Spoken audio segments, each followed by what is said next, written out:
Good morning students. आज की class में हम परंपरागत राजनीति विज्ञान के बारे में कंटिन्यू करते हुए हम ये जानेंगे कि ये जो परंपरागत दृष्टिकोण है राजनीति विज्ञान का अध्ययन करने का, वो इसमें कौन से टॉपिक्स को, कौन से सब्जेक्ट एरिया को इंक्लूड करता है, उसका क्षेत्र क्या है।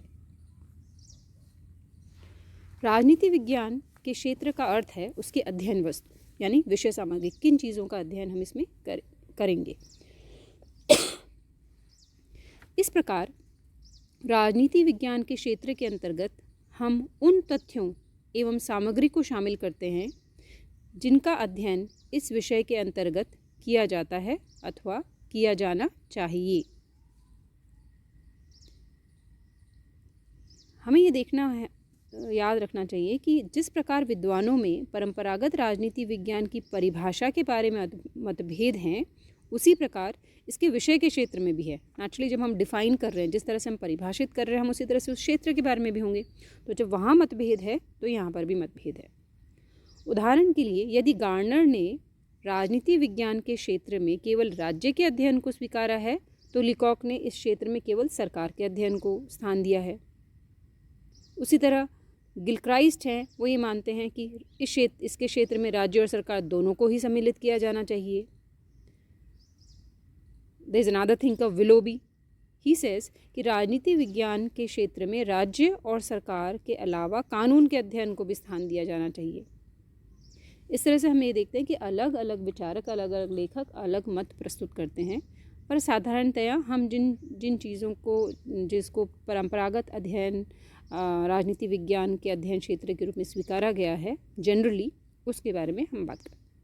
इसमें एक इम्पॉर्टेंट जो है वो है यूनेस्को में के एक प्लेटफॉर्म पर, यूनेस्को के एक सम्मेलन में परंपरागत राजनीति विज्ञान के क्षेत्र संबंधी पक्ष को प्रस्तुत किया गया था। उस सम्मेलन के अनुसार राजनीति विज्ञान के क्षेत्र में निम्नलिखित अध्ययन सामग्री को स्थान दिया जाना चाहिए। पहला, राजनीति के सिद्धांत। राजनीति के सिद्धांत जैसे अतीत और वर्तमान में जो भी सिद्धांत रहे हों, विचार हैं, जैसे हम डेमोक्रेसी के बारे में बात करें, लोकतंत्र है, कॉन्स्टिट्यूशनलिज्म है, संविधानवाद है, इन सब चीज़ों, ये जो सारे जो सिद्धांत है, इसके बारे में अध्ययन करना। दूसरी चीज़ है राजनीतिक संस्थाएं, संविधान, सरकार, स्थानीय शासन, केंद्रीय शासन, उनका तुलनात्मक अध्ययन, ये इसके क्षेत्र में आता है। तीसरा है राजनीतिक दल, दबाव समूह, लोकमत, इन चीज़ों के बारे में अध्ययन करना। राजनीतिक व्यवहार, उनके शासन के नागरिकों में भाग लेने की प्रक्रिया, ये सारी चीज़ें। चौथी जो उन्होंने कहा वो है अंतर्राष्ट्रीय संबंध, अंतर्राष्ट्रीय संगठन, अंतर्राष्ट्रीय संबंध, उसका प्रशासन, इन सब का अध्ययन करना राजनीति विज्ञान के क्षेत्र में आता है। तो ये तो यूनेस्को के प्लेटफॉर्म पे डिस्कस हुआ था। इसके अलावा जनरली जो एक्सेप्टेड एरिया है, सब्जेक्ट एरिया है, वो है, हम इन पॉइंट्स में पढ़ सकते हैं। निम्नलिखित पॉइंट्स आपके स्लाइड पे दिए हुए हैं। पहला, मानव के राजनीतिक जीवन का अध्ययन। अब आप ये ध्यान रखिए कि पॉलिटिकल साइंस, राजनीति विज्ञान is one of the many sciences. बहुत सारे सामाजिक विज्ञानों में से एक सामाजिक विज्ञान राजनीति विज्ञान है, और मनुष्य के दूसरे पहलुओं का अध्ययन जिस तरह से इकोनॉमिक्स या सोशियोलॉजी या हिस्ट्री करता है, तो राजनीतिक पक्ष का अध्ययन राजनीति विज्ञान करता है। मानव जीवन के अनेक पक्ष है, और परंपरागत दृष्टिकोण के अनुसार मानव जीवन के राजनीतिक पक्ष का अध्ययन राजनीति विज्ञान के क्षेत्र में आता है। लास्की कहते हैं, राजनीति विज्ञान संगठित राज्यों के संदर्भ में मानव जीवन के अध्ययन से संबंधित है। राजनीति विज्ञान राज्य के संदर्भ में मानव के जीवन का अध्ययन करता है। जहाँ राजनीति, जो भी राजनीतिक पक्ष है मानव के जीवन का, उसका अध्ययन राजनीति विज्ञान में सम्मिलित किया जाता है। राजनीति विज्ञान इस तथ्य का अध्ययन करता है कि किसी राजनीतिक समाज में राज्य द्वारा व्यक्तियों को कौन कौन से अधिकार दिए हैं, व्यक्तियों द्वारा राज्य के प्रति किन कर्तव्यों का पालन किया जाता है। राजनीतिक विज्ञान राज्य द्वारा व्यक्ति के नियंत्रण तथा व्यक्तियों के द्वारा राज्य की नीतियों को प्रभावित करने के तथ्य, इन सब का भी अध्ययन करता है।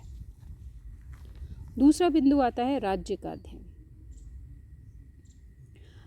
ये राज्य का अध्ययन भी इसके क्षेत्र में सम्मिलित किया जाता है।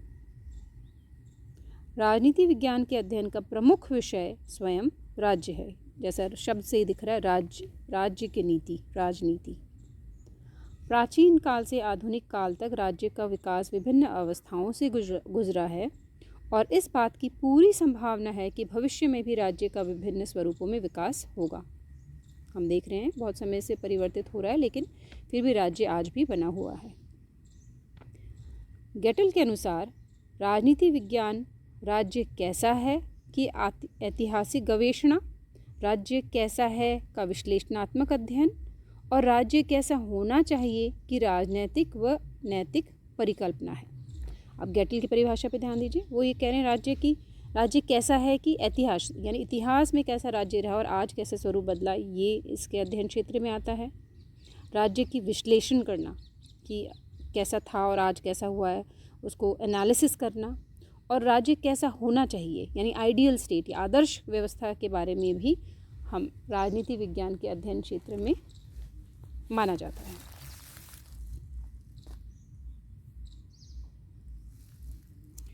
फिर हम आते हैं सरकार के अध्ययन। जैसा कि हम परिभाषाओं में भी देखा कि किसी ने सरकार का अध्ययन बताया, किसी ने राज्य का अध्ययन बताया, तो क्षेत्र में भी हम देख रहे हैं कि सरकार का अध्ययन भी राजनीति विज्ञान के अध्ययन क्षेत्र के अंतर्गत लिया गया है। राजनीति विज्ञान में सरकार के विगत एवं आधुनिक रूपों का अध्ययन किया जाता है। पहले क्या स्वरूप था, आज कैसा स्वरूप है, उसका अध्ययन किया जाता है। वर्तमान काल में विभिन्न देशों में मौजूद शासन प्रणालियों का सरल व तुलनात्मक अध्ययन किया जाता है। कंपैरेटिव स्टडी, जैसे आप लोग क्वेश्चंस में आप लोगों को आएगा कि परंपरागत राजनीति विज्ञान और आधुनिक राजनीति विज्ञान में कंपैरिजन करिए, तुलना करिए। उसी तरह से वो लोग आधुनिक जैसे सेकेंड ईयर में आप लोग अलग अलग कॉन्स्टिट्यूशंस को कंपैरेटिव स्टडी करेंगे। तो जो कंपैरेटिव स्टडी और सिंपल स्टडी दोनों ही चीज़ें इसमें इंक्लूडेड है कि राज्य और सरकार का स्वरूप कैसा रहा है। ये किसी शासन के अंतर्गत मौजूद शासन के तीनों अंगों यानी व्यवस्थापिका, कार्यपालिका और न्यायपालिका का अध्ययन करता है और इनके बीच में जो संबंध है उसकी व्याख्या भी करता है। वर्तमान काल में अधिकांश देशों में लोकतांत्रिक शासन प्रचलित है और इस दृष्टि से राजनीति विज्ञान चुनाव प्रणाली, प्रतिनिधित्व की समस्या, लोक प्रशासन आदि का भी अध्ययन करता है। नेक्स्ट पॉइंट है स्थानीय एवं राष्ट्रीय समस्याओं का अध्ययन। अब जैसा कि शब्द से दिख रहा है, स्थानीय और राष्ट्रीय समस्याएं, इन लोकल बॉडीज़, लोकल सिस्टम, इस लेवल पे क्या प्रॉब्लम्स आ रही हैं वो भी राजनीति विज्ञान के अंतर्गत पढ़ी जाती हैं। परंपरागत राजनीति शास्त्र इसको भी सम्मिलित करते हैं।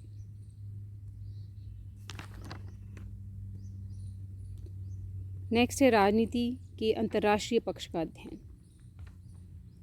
वैज्ञानिक व औद्योगिक विकास के परिणाम स्वरूप संपूर्ण विश्व एक विशाल राजनीतिक समुदाय में परिवर्तित हो गया है और विभिन्न राष्ट्रीय राज्य इसकी इकाई मात्र बनते जा रहे हैं। इंटरनेशनल ऑर्डर जिस तरह से चेंज हो रहा है, जिस तरह के सिस्टम बन रहा है, उसमें हम ये देखते हैं कि जैसे MNCs हैं, इन सब की वजह से जो ग्लोबल सिस्टम, ग्लोबलाइजेशन, वैश्वीकरण हुआ है, उससे पूरा विश्व एक बहुत सुगठित रूप में जुड़ी हुई इकाई बन चुकी है। तो जो राज्य हैं केवल उसका एक हिस्सा मात्र लगते हैं। स्टेट, इंडिया हो, चाहे पाकिस्तान हो, चाहे चाइना हो। वर्तमान काल की अंतर्राष्ट्रीय समस्याएं इन राज्य के जीवन को प्रभावित करते हैं। तो हम क्या देख रहे हैं कि परंपरागत राजनीति शास्त्र राष्ट्रीय अंतर्राष्ट्रीय उन विषयों का अध्ययन कर रही है जहां वो देश की जो आंतरिक राजनीति है वो जिस तरह से उसको प्रभावित करता है, राज्य को जिस तरह से प्रभावित करती है। नेक्स्ट पॉइंट है राजनीतिक विचारधाराओं का अध्ययन।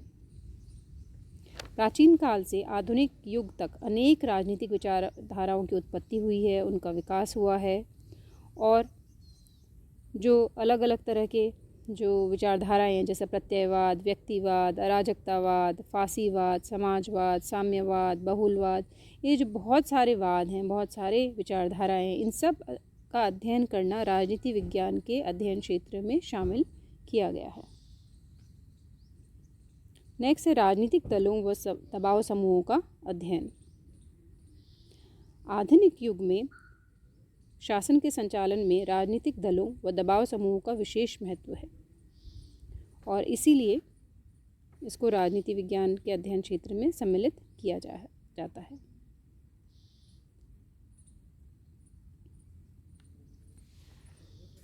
तो इस तरह से हम ये देखते हैं कि राजनीति विज्ञान के अध्ययन क्षेत्र में कौन कौन से विषय सम्मिलित किए गए हैं।